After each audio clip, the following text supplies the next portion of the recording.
கர்த்தர் பாசனம் ஸ்தோத்திரம். இயேசு கிறிஸ்து நாமத்தினாலே உங்களை வரவேற்கிறோம். இன்னைக்கு தேதி 16. ஓகே, கர்த்தருக்கு நன்றி செலுத்துவோம்.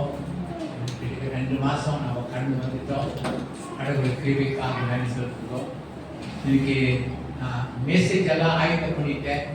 கடைசியில் 10 மணிக்கு நான் ஜெபிக்கும் போது ஆண்டவர் சொன்னாரு, பரிசுத்தாவியானவர் சொன்னாரு, நீ உங்களுடைய மெசேஜ் தலைப்பு நீ மாற்றி சொல்லி, அப்போ என்கிட்ட 2 மணி நேரம் உட்காந்துட்டு இன்னைக்கு நான் ஆயத்தம் பண்ணேன். நம்ம ஒரு வசனத்தை நான் எடுப்போம். சாமியல் புஸ்தகம் 1 சாமுவேல் 10வது வசனம், 10வது அதிகாரம் 6வது வசனம்.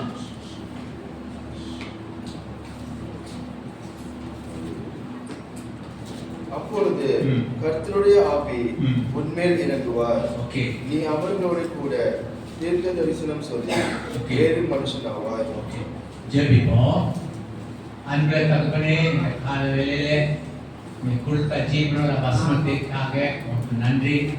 நீ கொடுத்த வசனத்தை அப்பா ஜனங்கள் கேட்டு அதே பிரகாரம் ஜீவிக்கிற கர்த்தாவே உதவி எல்லா தடை செய்கிற பிசாசு இயேசு கிறிஸ்து நாமத்தினாலே கட்டி அப்புறப்படுத்துகிற கால வேளையில இயேசு நாமம் மட்டும் உயர்த்தப்படட்டும். ஆண்டவர் இயேசு கிறிஸ்து நாமத்தினாலே ஜெபிக்கிறேன். ஆமென். இங்கிலீஷ்ல சொல்லப்பட்டிருக்கு, the spirit of the Lord will come upon you.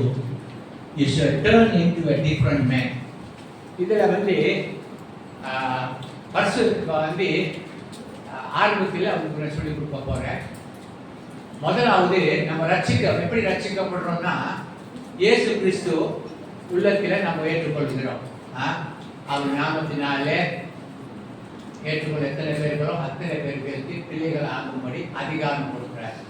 ஆனால் நம்ம சபையில் நம்ம என்ன அதிகமாக பேசுகிறோம்னா, பரிசுத்த ஆவி என்ன அவர் சொல்லப்பட்டு, அந்த ஆவி உங்க மேல வரும்போது நீ வேற மனுஷனாய் மாறுவாய். வேற மனுஷன் என்ன மாதிரி மனுஷன் நீங்க மாறுவாய்னா, இயேசு போல நீங்க மாறுவோம். ஓகே நீங்க யோவான் புஸ்தகம் 1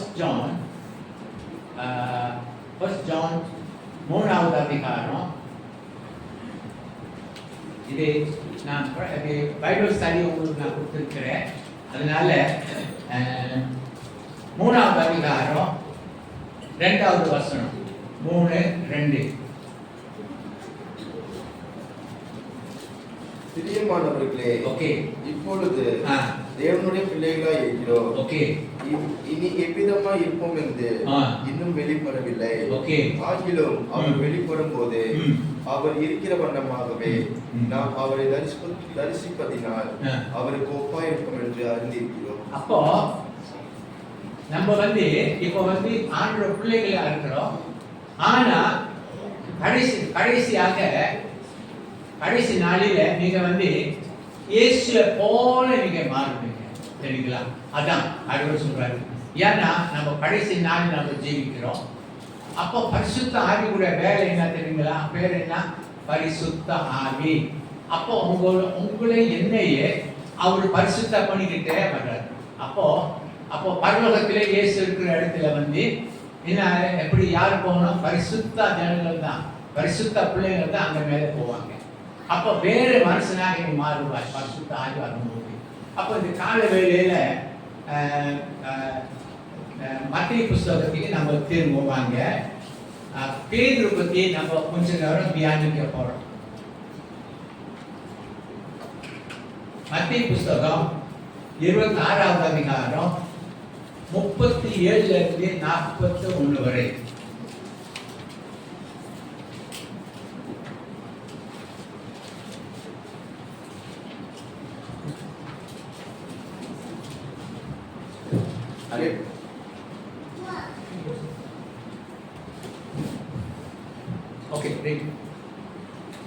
பேதுருவையும் செபதேவின் குமாரர் இருவரையும் கூட்டிக் கொண்டு போய் துக்கம் அடையவும் வியாக்குலப்படவும் தொடங்கினார்கள்.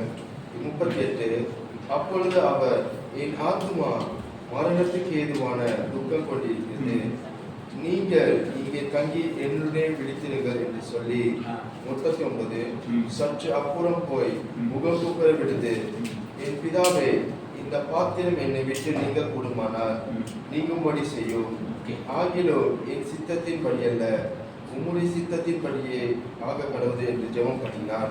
40 பின்பு அவர் சீஷர்களிடத்தில் வந்து அவர்கள் நித்திரை பண்ணுகிறதை கண்டு பேதுருவை நோக்கி, நீங்கள் 1 மணி நேரமாவது என்னுடனே கூட விழித்திருக்க கூடாதா? 41 நீங்கள் சோதனைக்கு உட்படாதபடிக்கு விழித்திருந்து ஜெபம் பண்ணுங்க, ஆவி உற்சாகம் உள்ளதுதான், மாம்சமும் பலவீனம் உள்ளது என்றார்.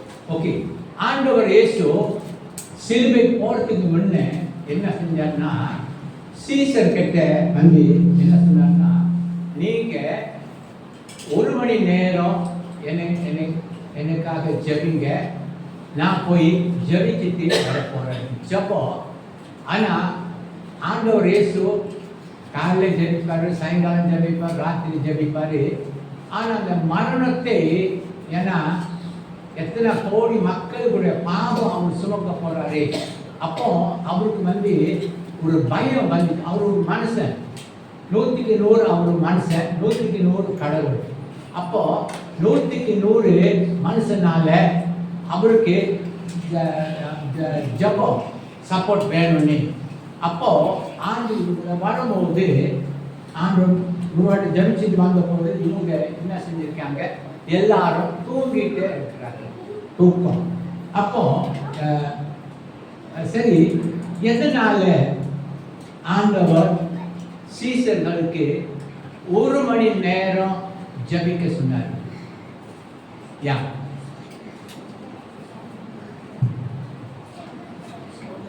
ஒரு மணி நேரம் பாருங்க. 1 மணி நேரம் நீங்க நானு காலையில் எழுந்திரிச்சோடனே நீங்க நானு என்ன செய்யணும்னா, நீங்க நானு ஜபிக்கணும். ஏன் ஜபிக்கணும்னா, நீங்க ரட்சிக்கப்பட்ட உடனே உங்க உள்ள யார் இருக்கிறாரு? புதிய மனுஷன் இயேசு கிறிஸ்து இருக்கிறாரு. அப்போ உள்ளான மனுஷன், புறம்பான மனுஷன். புறம்பான மனுஷன்னா பாவ ஜீவியம், தெரியுங்களா? பாவ ஜீவியம் உங்களுக்கு ஒரு பெரிய எதிரி.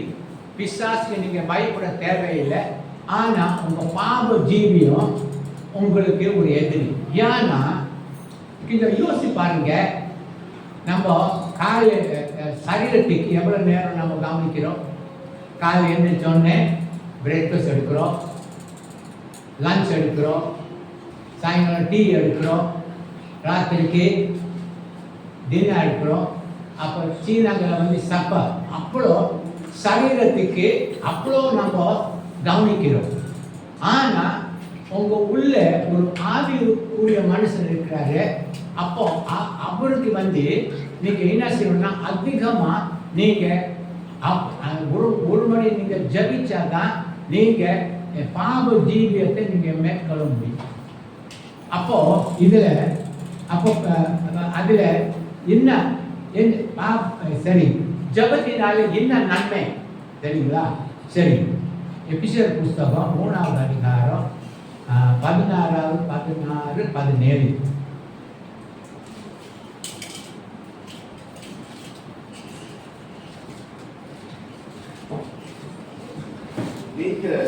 அவருடைய ஆவினாலே உள்ளான மனுஷரே வல்லமையாய் பலப்படவும். 17 விசுவாசத்தினாலே கிறிஸ்து உங்கள் இருதயங்களில் வாசமாய் இருக்கவும் நீங்கள் அன்பிலே வேறு நிலை பெற்றவர்களாகி. அதனால என்ன சொல்லப்பட்டீங்கன்னா, உள்ளான மனுஷனை நீங்க பலப்படுத்தணும். உள்ளான மனுஷன், புறம்பான மனுஷன், 2 மனுஷன். அப்போ இந்த கால வேளையில எத்தனை பேர் காலையில ஏந்திரிச்சு ஜபிச்சு சபைக்கு வந்தீங்க? கை தூக்குங்க. எத்தனை பேர் கை ஜபிக்கல? ஜபிக்காதனால நீங்க கடவுளை துதிக்க முடியும். ஏன்னா இந்த உள்ளான மனுஷன் இப்போ பாட்டு பாடுனீங்க வந்து நல்லா சத்தம் நல்லா இருந்துச்சு. அப்போ மாம்ச சத்தம் இருக்கு, ஆதி சத்தம் இருக்கு, சரிங்களா? அப்போ நீங்க ஜபிக்காதவர்கள் நீங்க மாம்சத்தில் பாடுவீங்க, சரிங்களா? அப்போ யார் யாரு ஜபிச்சிங்களா? எப்படியாவது 1 மணி நேரம் நீ ஏன் 1 மணி நேரத்துக்குன்னா உங்க பழைய ஜீவன் வந்து ஒரு கடினமான மனுஷன். கடினமான என்னன்னா நீங்க அவ்வளோ அவருக்கு எவ்வளோ கவனம் செலுத்தி சாப்பாடு கொடுக்கணும். அவர் வந்து எப்போ பார்த்தா ஸ்ட்ராங்காக இருக்கு.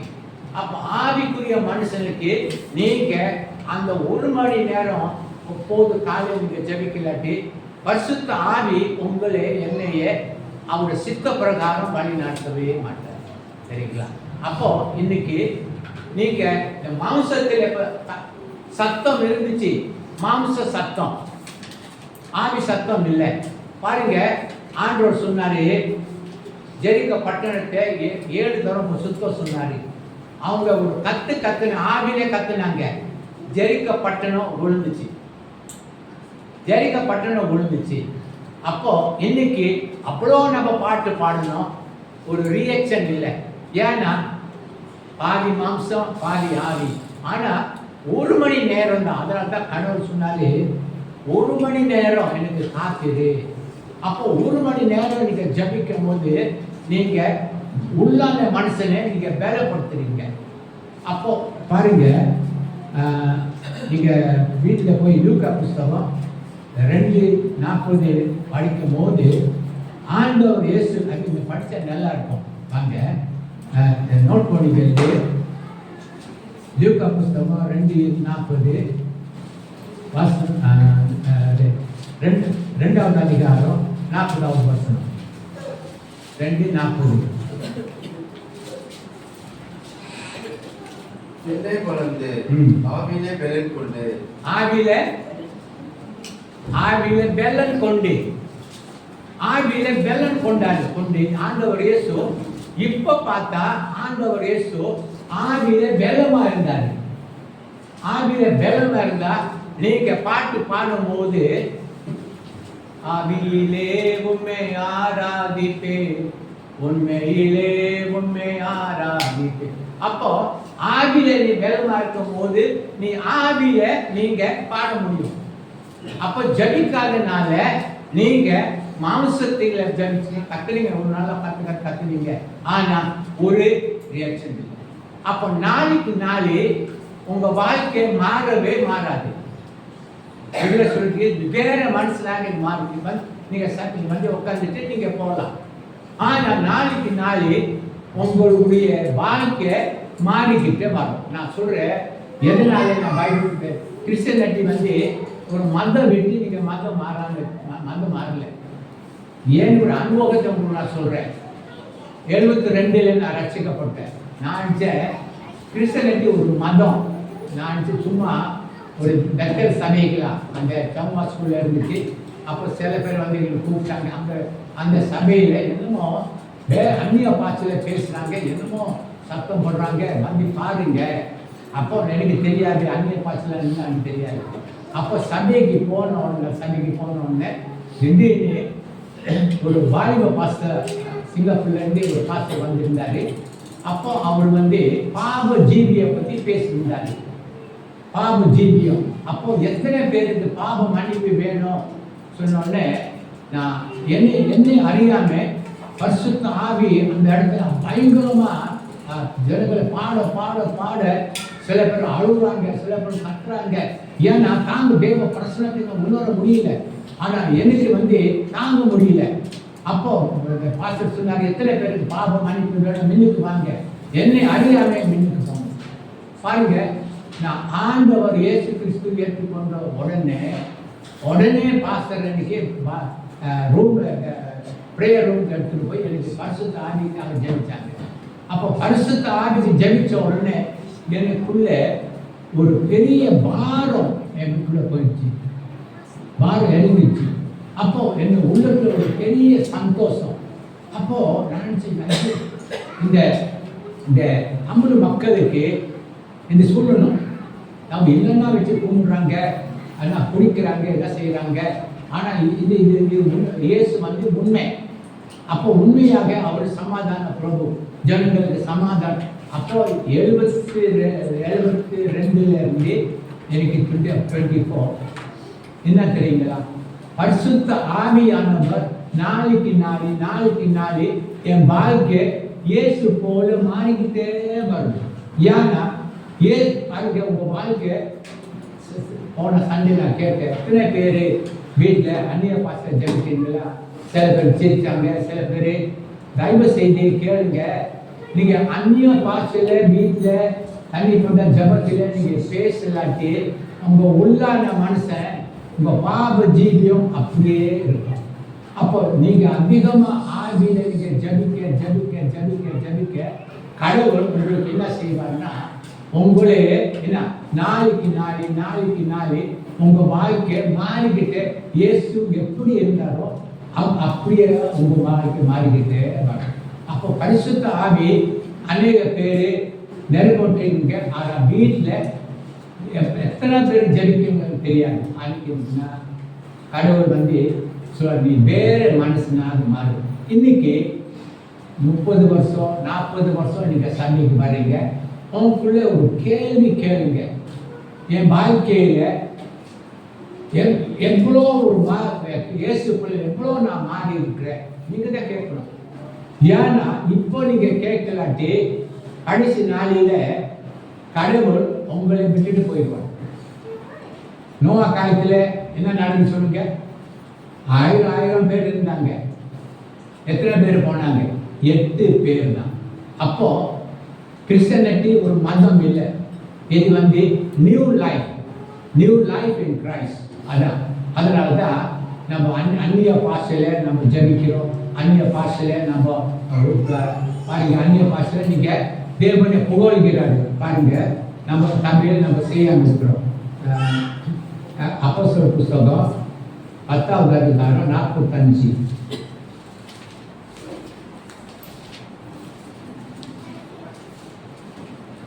அப்போஸ்தலர் புஸ்தகம் 46-45 பாருங்க. அவருக்கு பல பாஷைகளை பேசுகிறதையோ தேவனை புகழுகிறதையோ, அந்நிய பாஷையில பேசி என்ன செஞ்சாங்க? தேவனை புகழுனாங்க. பாத்தீங்களா? சரி, நம்ம சபையில அந்த புகழுகிறது இல்லை. அப்போ கடவுள் வந்து அவர் வசனம் சொல்லி, மனுஷகுமாரன் நீங்க உயர்த்தின பிறகு நான் யாருன்னு நீங்க அறிவீர்கள். சரிங்களா? மனுஷகுமார் ஏசு சொல்றாரு, என்னை உயர்த்தணும். எப்படி உயர்த்தணும்? அந்நிய பாஷையில பேசி அவரை புகழணும். ஆண்டவரே நீ நல்லவர், நீ வாக்கு மாறாத தேவன், நன்றி நன்றி நன்றி நன்றி. அப்போ ஆவியில, மாம்சத்தில இல்ல, ஆவியில நீங்க ஜெபிக்கணும். அப்போ அது பவுல் சொல்றாரு, அந்நிய பாஷையில பேசி தேவனை புகழினாங்க. அப்போ புகழணும். ஆண்டவர் எதிர்பார்த்து இருக்காரு, அவரை நீங்க கனப்படுத்தணும், புகழணும், அவரை உயர்த்தணும், அவரை பற்றி சாட்சி கொடுக்கணும், எதிர்பார்த்து இருக்காரு. அப்போ அதான் புதிய மனுஷன். அப்போ உங்க வாழ்க்கை அப்படி நம்பிக்கை. அப்புறம் கொஞ்சம் இந்த கடைசியில நம்ம ஜபிக்க போற ஒரு பாட்டு பாடி, அப்போ உங்க வாழ்க்கை நீங்க 40-30 வருஷம் வந்துகிட்டு இருக்கீங்க சபைக்கு, ஒரு மாறுதல் இல்லாட்டி தயவு செய்து கடவுளை கொண்டு கொடுங்க. ஆண்டவரே உண்மை போல மாற்றும். ஆண்டவர் நான் காலையில இருந்து சொன்னேன், ஆண்டவரே என்னை உண்மை போல மாற்றும் ஐயா. இந்த வருகையில அப்பா தாவீது என்ன செஞ்சாரு தெரியுங்களா? ஒரு வாட்டி பாவத்தில் விழுந்த பிறகு அவரு என்ன ஜபம், காலையில இருந்து என்ன ஜபம் ஜபிக்கிறார் தெரியுங்களா? அவர் சொல்றாரு, ஆண்டவரே என் இருதயத்தை ஆராய்ந்து பாரு, ஏதாவது நான் தவறு செய்திருந்தா, ஏதாவது பாவத்தை மறைச்சிருந்த ஆண்டவரே என்னை கழுவி என்னை நித்திய வழியிலே.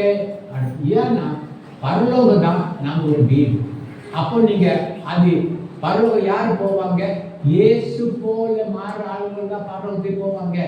எல்லாரும் போக முடியாது, தெரியுங்களா? அதனால்தான் அநேக லேட்டா வரீங்க, போதுவான்னு சொல்லுங்க, கொஞ்சம் 1/2 மணி நேரம் காடி இருக்கு, மோட்டார் சைக்கிள் 1/2 மணி நேரம் வாங்க வாங்க. ஏன் தெரியுங்களா? நீங்கள் வர முடியாமல் இருக்கீங்க. உங்கள் பாப ஜீவியம் உங்களை தடை பண்ணிக்கிட்டே இருக்கு. பாப ஜீவியம் வெரி ஸ்ட்ராங்காக ஜபம் குறையுது உங்கள் வாழ்க்கையில். பாப ஜீவியம் ரொம்ப ஸ்ட்ராங்காக இருக்கு. நீ செய்யல பாருங்க, நான் சொல்லிக் கொடுக்குறேன். அப்போஸ்தலர் புஸ்தகம்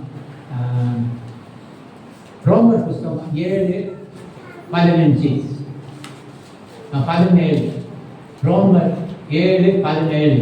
யாரு உங்க எதிரி? நான் இல்ல, எனக்குள் வாசமா இருக்கிற பாவமே அப்படி செய்யும். உங்க வாழ்க்கையில பாவம் தான் உங்களை தடை செய்து. பைபிள் படிக்காத லேட் அப்போ என்னாச்சு? கொஞ்சம் லேட் அப்போனா என்ன தப்பு? ஆனா ஆவியில நீங்க பலமா இருந்தா என்ன நடந்து வருவீங்க.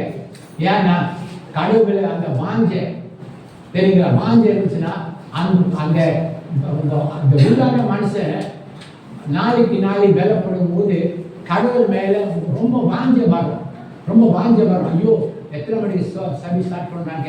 5 மணிக்குனா நான் 4 மணிக்கு நான் 4 மணிக்கு நான் போகணும். ஏன்னா அவங்களுக்குள்ள உள்ளான மனுஷன் அப்படி ரொம்ப ஆசை சபையில் போய் தேவனை துதிக்கிறதுக்காக. சரிங்களா? ஓகே, அதுக்கு ஸ்தோத்திரம். அப்போ இதில் இந்த ஆண்டவர் இயேசு 12 வயசுல ஆவியில பலமா இருந்தார். அப்போ பலமா இருக்கும் போது அப்போ அவர் கடைசி இந்த பெரிய ஆள் பிறகு கூட அவர் ஒரு நாளைக்கு 3 வேளை அவர் ஜெபிப்பார். ஏன்னா 3 வேளை நீங்கள் 3 வேளை ஜெபம் உங்க வாழ்க்கைக்கு ஒரு சேஞ்ச் வராது. நான் ஒரு அனுபவத்தில் சொல்றேன். நீங்க நினைச்சு பாருங்க, ஒரு நாளைக்கு எத்தனை வாட்டி நீங்க சாப்பிடுறீங்க? எவ்வளவு ஸ்ட்ராங்கா இருக்கு இந்த மாம்சம். காலையில் சாப்பிடுறீங்க, லஞ்ச் சாப்பிடுறீங்க. அப்போ ஒரு மணி நேரம் ஜபிச்சுட்டா நீங்க பாவ ஜீவனை மேற்கொள்ள முடியாது. அதனால ஆண்டவர் சொன்னாரு, இடைவிடாம ஜபிங்க, சோர்ந்து போகாம ஜபிங்க. நீங்க ஜபிக்க உள்ளான மனுஷன் என்ன பலப்படுத்தி ஆண்டவர் உள்ளான மனுஷனை மாறிக்கிட்டே வர்றாரு. ஓகே, அப்போ பாருங்க, பேதுரு ஆண்டவர்கிட்ட என்ன செஞ்சார் தெரியுங்களா? எத்தனை ஜனங்களுக்கு முன்பாக மத்தேயு 26:72 பீட்டர் டினைட், இயேசுவே யாருன்னு எனக்கு தெரியாது, இயேசு யார் எனக்கு தெரியாது. கடைசியில் பீட்டர் என்ன சொன்ன? அந்த மனுஷன், இந்த மனுஷன் யாரு எனக்கு தெரியாது. பாருங்க, ஒரு ஒரு ஒரு ஒரு கடவுள் ஒரு பெரிய அவமானம். நீங்க கடவுள் எங்கேயா இருக்கிற பாரா நினைக்கிறீங்களா? வாஸ் வாட் எங்கே அவரு ஆண்களை முன்பாக மறுதளித்தார்? இல்லை, அவரு கோபப்படல. பேதுரு எப்படியாவது ஆண்டுக்குள்ள கொண்டு வரணும்னு சொல்லிட்டு பாருங்க,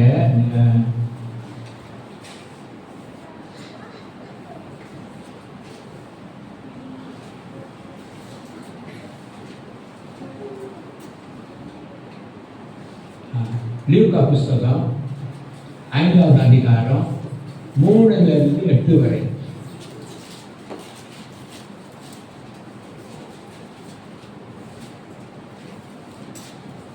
அப்பொழுது அந்த படகுகளில் ஒன்றில் ஏறினார். அது சீமோனுடையதா இருந்தது.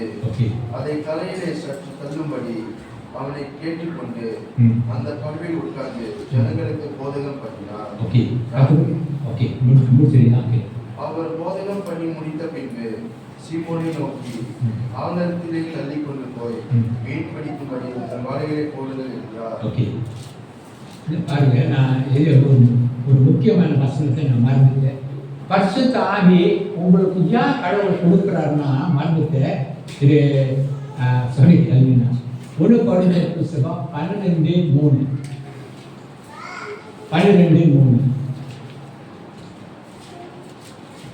ஆதலால் தேவனுடைய ஆவியினாலே பேசுகிற எவனும் இயேசுவை சபிக்கப்பட்டவர் என்று சொல்ல மாட்டான் என்றோ, பரிசுத்த ஆவியினாலே அன்றி இயேசுவை கர்த்தர் என்று ஒருவரும் சொல்லக்கூடாது என்றும் உங்களுக்கு தெரிவிக்கின்றேன். ஓகே, இங்கிலீஷில் பாருங்க, நல்லா இருக்கு. No man can say that Jesus is the Lord but by the Holy Spirit. Holy Spirit ஏன் ஆண்டவர் உங்களுக்கு கொடுத்தாருன்னா, Holy Spirit அவர் வந்து கடவுளை, இயேசுவை கடவுளை என்று உங்களுக்கு அறிமுகம் பண்ணுறாரு. உங்கள் கண்ணுக்கு, உங்கள் மதருக்கு அப்போ அவர் அறிமுகப்படுறாரு. He making to believe is not a அவருடைய கார்பெண்டருடைய சன் இல்லை, தச்சுடைய குமாரன் இல்லை, அவர் தான் மெய்யான ஜீவனுள்ள தேவன். சரிங்களா? அப்போ பாருங்க, பேதுரு இயேசுவை மறுதளித்தாரு.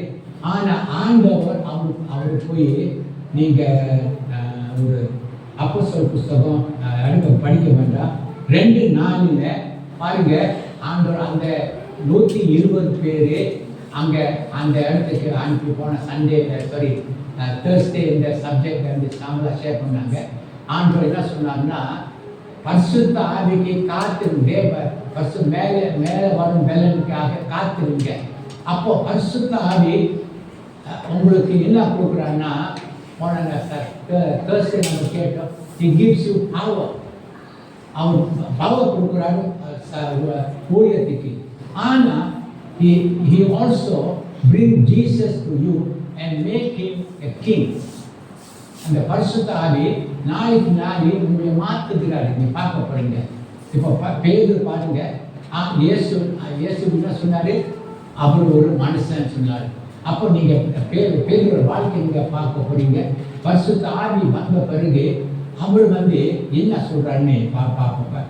ஓகே, படிச்சுட்டியா? ஓகே, லூக்கா புஸ்தகம் 5 நீங்கள் நான் 7வது வசனத்தை படியா. மறுபடியும் 5வது அதிகாரம் 3-8 வரை நீ படியா. அப்புறம் நான் அவர் வெளிக்கு சொல்றேன். அப்பொழுது அந்த படகுகளில் ஒன்றில் ஏறினார். ஓகே, அது சீமோனினால் இருந்தது. ஓகே, அதை கரையிலே சற்று தள்ளும்படி அவனை கேட்டுக்கொண்டு அந்த படகில் உட்கார்ந்து ஜனங்களுக்கு போதகம் பண்ணினார். ஓகே, 4 அவர் போதகம் பண்ணி முடித்த பின்பு சீமோனை நோக்கி, ஆழத்திலே தள்ளி கொண்டு போய் மீன் பிடிக்கும்படி உங்கள் வலைகளை போடுங்கள் என்றார். 5 அதற்கு சீமோன், ஐயரே, இரால் முழுவதும் நாங்கள் பிரயாசப்பட்டு ஒன்றும் அகப்படவில்லை, ஆகிலும் உங்களுடைய வார்த்தைப்படி வலைகளை போடுகிறேன் என்றார். 6 அந்தபடியே அவர்கள் செய்து தங்கள் வலைகள் பிரிந்து போகத்தக்கதாக மீதியான மீன்களை பிடித்தார்கள். 7 அப்பொழுது மற்ற படகில் இருந்த கூட்டாளிகள் வந்து தங்களுக்கு உதவி செய்யும்படி செய்ய காட்டினார்கள். அவர்கள் வந்து 2 படகுகளும் அமிழத்தக்கதாக நிரப்பினார்கள். 8 சீமோன் பேதுரு அதை கண்டு இயேசுவின் பாதத்தில் விழுந்து, ஆண்டவரே, நான் பாவியான மனுஷன், நீ என்னை விட்டு போக வேண்டும் என்றார். பாத்தீங்களா? பரிசுத்த ஆவி திடீர்னு அவர் சேஞ்ச் பண்ணாரு. அவர் இயேசு பார்த்து என்ன சொன்னாரு, இவர் மனுஷன், உலக ஜனங்கள் அதான் சொல்றாங்க, எல்லாம் ஒண்ணு இல்லைங்க, எல்லாம் ஒண்ணும் இல்லை.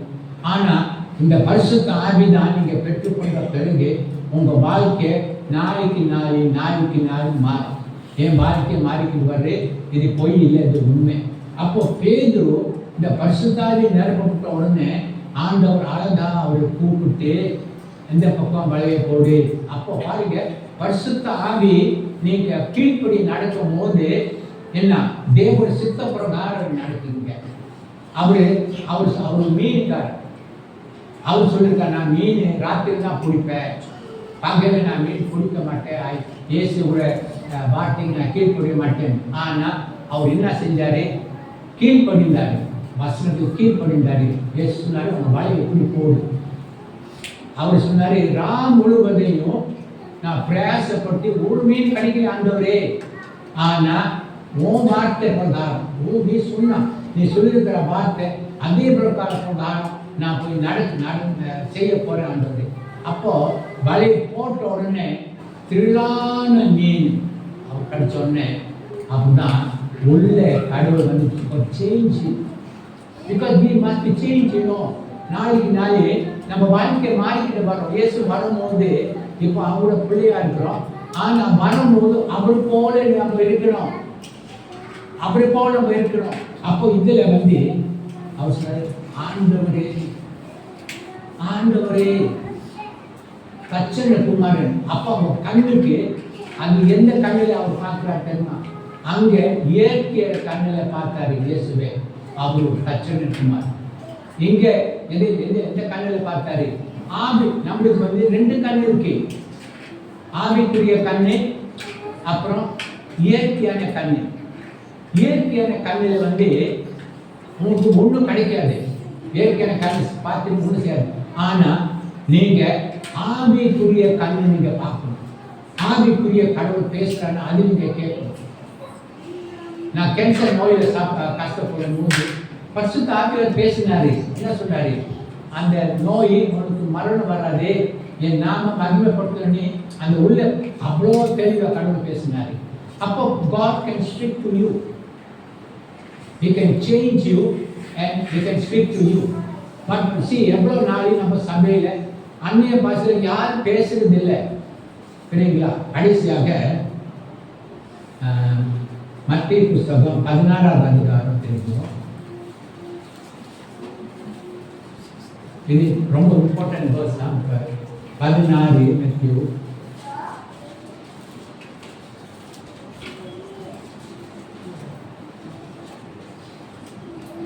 16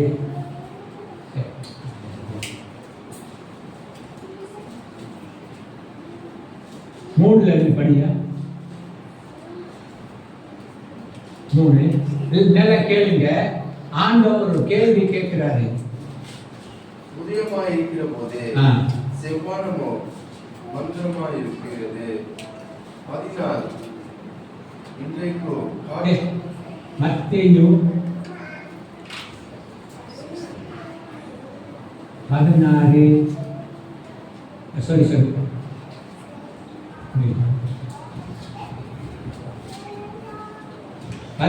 3 படியா?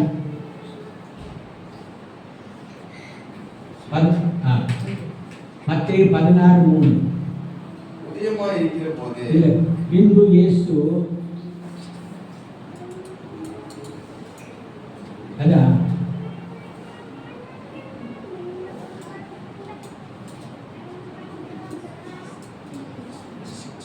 படியா? நீ இந்த சாப்டர் மத்தேயு 16 13. பின்பு இயேசு பிலிப்பு செசரியாவில் திசைகளில் வந்தபோது தம்முடைய சீஷரை நோக்கி, மனுஷகுமாரனாகிய என் ஜனங்கள் யார் என்று சொல்கிறீர்கள் என்று கேட்டார்.